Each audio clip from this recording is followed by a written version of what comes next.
Assalamualaikum warahmatullahi wabarakatuh. Perkenalkan, nama saya Sinta Nuria, NIM 2041050300054, kelas AKS 320. Di sini saya akan melanjutkan materi yang kedua, yang berjudul Sistem Intelijen dan Riset Pemasaran. Langsung saja. Sistem catatan internal memberikan data hasil, tetapi sistem intelijen pemasaran memberikan data saat ini. Sistem intelijen pemasaran adalah kumpulan prosedur dan sumber daya yang digunakan manajer untuk mendapatkan informasi harian tentang berbagai perkembangan dalam lingkungan pemasaran. Manajer perusahaan mengumpulkan intelijen pemasaran dengan membaca buku, surat kabar, dan publikasi dagang. Sebuah perusahaan dapat mengambil beberapa langkah untuk meningkatkan kualitas intelijen pemasarannya. Di antaranya adalah 1. Melatih dan memotivasi tenaga penjualan untuk menemukan dan melaporkan perkembangan baru.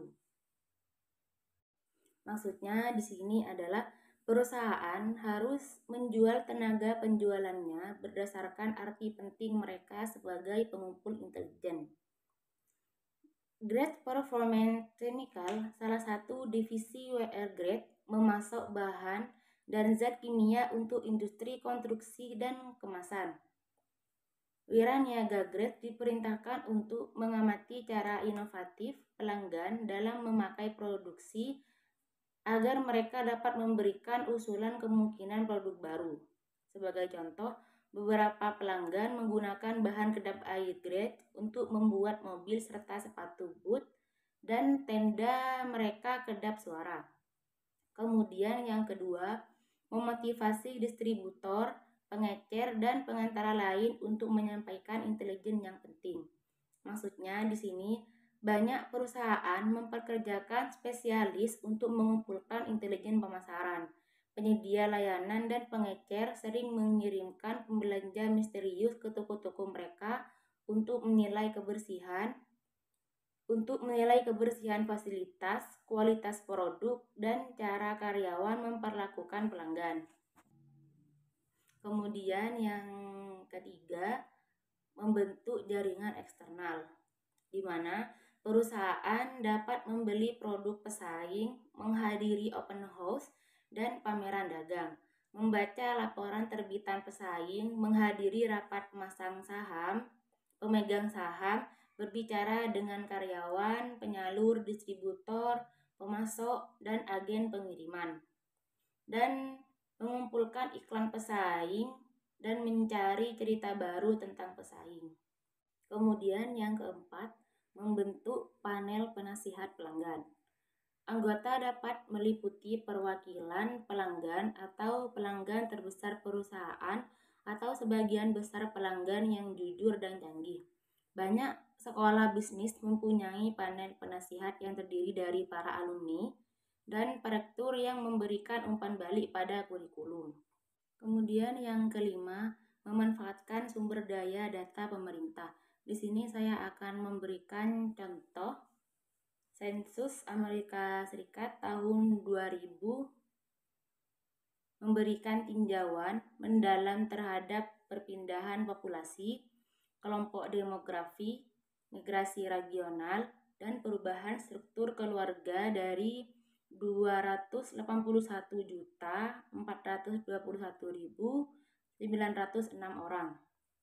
Pemasaran sensus Claritas mereferensi silangkan angka-angka sensus dengan survei konsumen dan riset akar rumputnya sendiri untuk klien-klien seperti Procter dan Gamble, Dow Jones, dan Ford Motor Co. Bermitra dengan perusahaan penyedia daftar-daftar yang menyediakan telepon pelanggan dan informasi alamat. Claritas dapat membantu perusahaan memilih dan membeli daftar surat menyurat kelompok tertentu. Kemudian yang keenam, membeli informasi dari pemasok luar. Maksudnya di sini pemasok data terkenal meliputi AC, Nielsen Company, dan Information Resources Inc. perusahaan riset tersebut mengumpulkan data panel konsumen dengan biaya yang jauh lebih rendah dibandingkan biaya yang harus dikeluarkan perusahaan bila mereka mengelola datanya sendiri.